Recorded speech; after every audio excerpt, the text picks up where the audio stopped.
They're not overly creative offensively. Washington has playoff team talent. Absolutely. So everywhere. Back, receiver, D-line.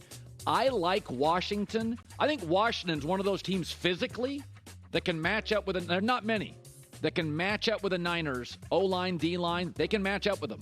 So it's a backup quarterback, Heineke, against the third stringer, Brock Purdy. And I just want to put this out there. The Sharps in Vegas have gone against Purdy the last couple games, right? Since that Miami game, Purdy started. Everybody and their mom took Tom Brady in Tampa. Tom Brady's homecoming. They got slaughtered. Yep. Everybody loves, you got to take Seattle. Home field advantage, Brock Purdy. Yep. San Francisco won and covered. Be careful. I know you like Heineke and Washington's defense, and Purdy's had some extra time to prepare. I know Chase Young's back. I'm not fading my guy, Brock Purdy. I like him. He's my new Heineke. Can I make him my new Taylor Heineke? There you go. Final story, Colin. This is a little ominous, which you touched on earlier. Cardinals, really rough season, eliminated from playoff contention, and there's a recent report today, I think like 2 hours ago, indicating Cliff Kingsbury is unhappy and that things as they currently stand are not sustainable.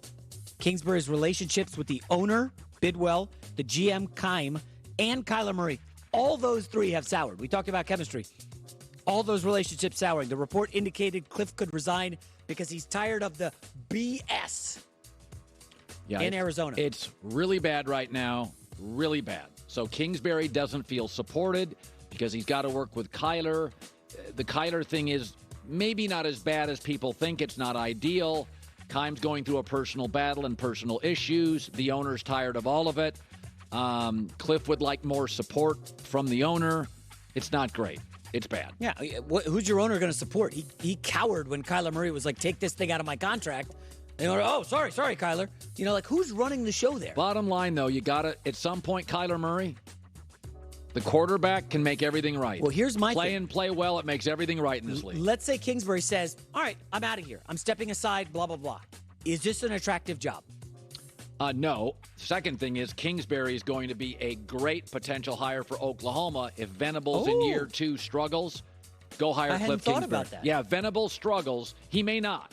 But you think he wants to be a head coach again, or maybe an OC is just... No. He'll want to be a head coach. He's a slam dunk OC somewhere. Yeah. If he could just take care of the offense. Here's what's going to happen. So he's going to go be the coach at Oklahoma when Venables struggles, and then in 5 years, Lincoln Riley coaches the Cowboys, and Cliff Kingsbury ditches Oklahoma again for USC. 5 years. Okay, hold on. Let's back.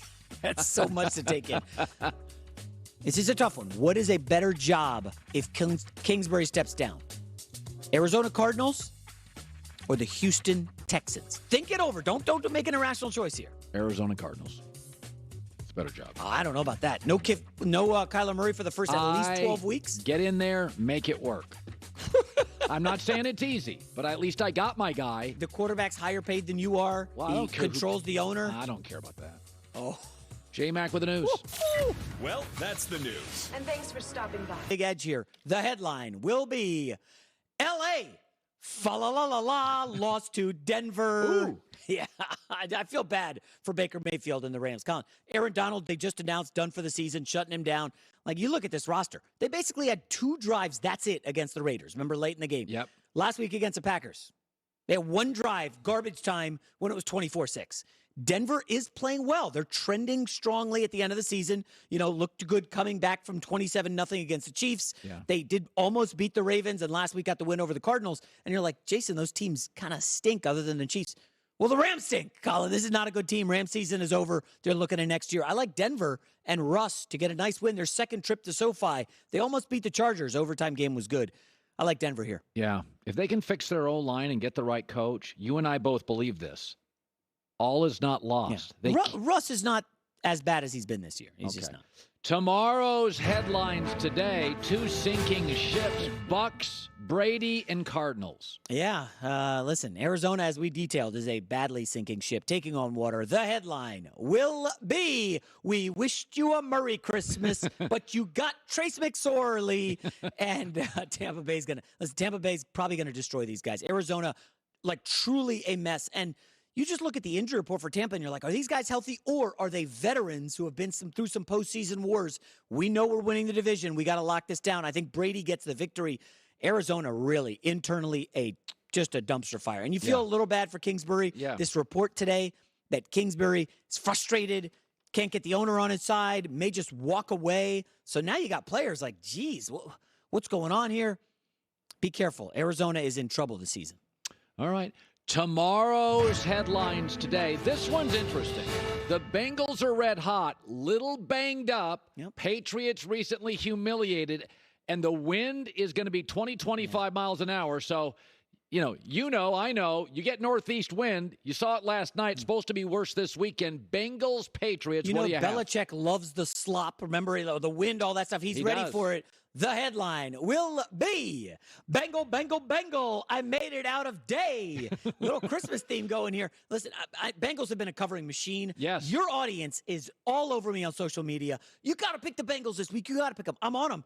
And this might be the game where they go down, Colin. The line has gone from 3.5 to 3.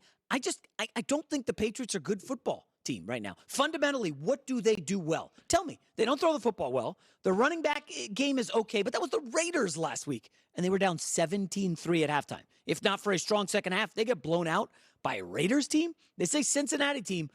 You look at Buffalo, shaky defensively. You look at Kansas City, a little shaky. Cincinnati might be the best team, and boy, if they win this game and the Ravens happen to slip up, no Lamar Jackson, I think Cincinnati could win the division. They have an outside shot at the number 1 seed. Very outside shot. But I trust Joe Burrow, your guy. I think the Bengals get it done on the road. Yeah, it is interesting. If you look at the teams with a chance to get the number 1 seed, Jalen Hurts playing like an MVP. Burrow could be an MVP. Mahomes will be the MVP. Probably Josh Allen has MVP talent. And remember, Bengals-Bills, I believe, next week. Yes, that's also a little bit of a look-ahead spot for Cincinnati, potentially. Yes. That's a good point, unfortunately. Doesn't help my cause. All right, tomorrow's headlines today.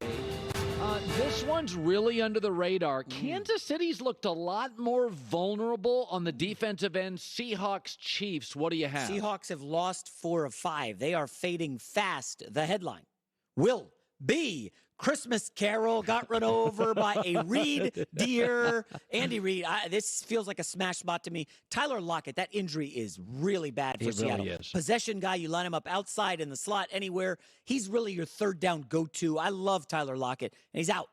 So my hair's feeling good. If Seattle loses this, I don't have to shave. Oh, that's unlikely right. to shave. Obviously, the Jets next Wow, week against this is Seattle. a big one for you. Yeah, so Seattle at 500 right now. They are big underdogs. Kansas City has not covered, not played exceptionally well defensively. Now, Patrick Mahomes has probably seen some of this MVP chatter. I know he doesn't care about the awards. He knows what's going on. If he has another lights-out performance like he did against the Texans, and who doesn't carve up Seattle badly? There's a team, Sam Darnold went up and down the field against them 2 weeks ago in Seattle.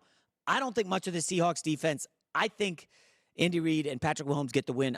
Kansas City, I keep going back and forth. Are they the team to beat? Well, in the AFC, I think so. Listen, salary caps. I was looking at something the other day with baseball. So Steve Cohen owns the Mets. He's one of the richest owners, if not the richest owner. So when Steve Cohen bought the Mets, owners said, "We'll let you into the club, but don't embarrass us." Well, Steve Cohen's like, "Yeah." The Mets now will have a bigger payroll than the bottom 6 payrolls in baseball combined. Wow. So. Salary caps are different in football. Everybody's got holes. You can buy your way out of holes in baseball. If you have an owner that's willing to pay he's going to pay like $500 million between roster and tax. So the reality is Buffalo, O-line's a weakness. Kansas City, defense, back end. They let that cornerback go to San Francisco. Yeah, he's been good. He's been a Pro Bowl level player. So the Chiefs back end worries you. Quarterback's passer rating close to 100. Bills offensive line, they bail on the run, worries you. The team in the league that doesn't worry me is Cincinnati. Yeah. They do everything well. They're good situationally. They're good after the half, schematic changes, great at quarterback, weapons, have a pass rush when they're healthy. So I put Cincinnati number 1 this week. You can't be a perfect. Last year, Cincinnati got to the Super Bowl. Bad interior O-line, weak linebackers. Rams got to the Super Bowl. Pretty average at safety and linebackers. You can't be a perfect team. Cincinnati is the least flawed team. Now, Philadelphia similarly is. My question with them is, do we really know about Nick Sirianni in the playoffs? Can he go and beat, back-to-back weeks, a Kyle Shanahan? Mike McCarthy's experienced. There's some roadblocks for them I wonder about. You're onto something with Philly because this Jalen Hurts injury kind of muddies it, right? They're going to win the division.